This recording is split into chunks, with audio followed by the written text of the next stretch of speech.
second. Perfect.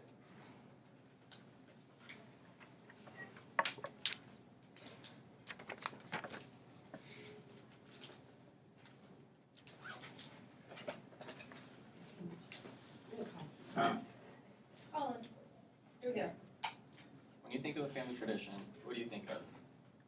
Kids running around, the parents chatting, maybe that one uncle that's always asleep on the couch.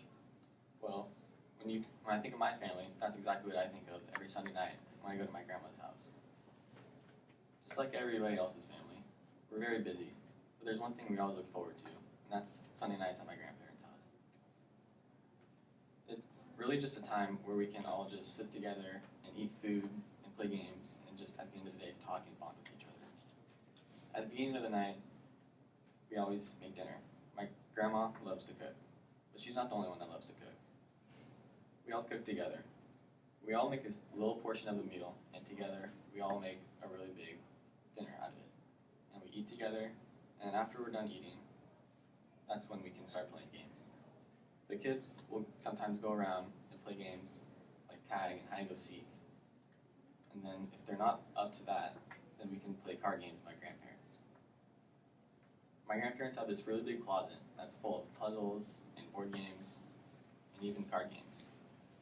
My grandma loves to play Skip-Bo and Rummikub. Those are two favorite games.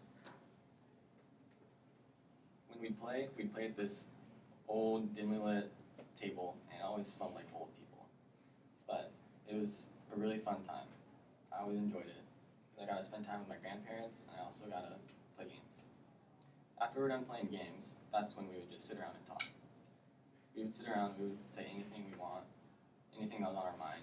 We would just talk for hours, sometimes about funny stories, or when somebody was young, or even when my grandpa used to work at a hardware store. Once we got tired of that, we would all go home to our houses, and then we would sleep and go about our normal lives the next day. This is one of my favorite memories to do with my family because we don't get to do it anymore. Everybody has gone off to different places, like college for me, and I'm just grateful that I was able to have that experience because they don't get to happen very often. So I'm just grateful and I'll have those memories for them.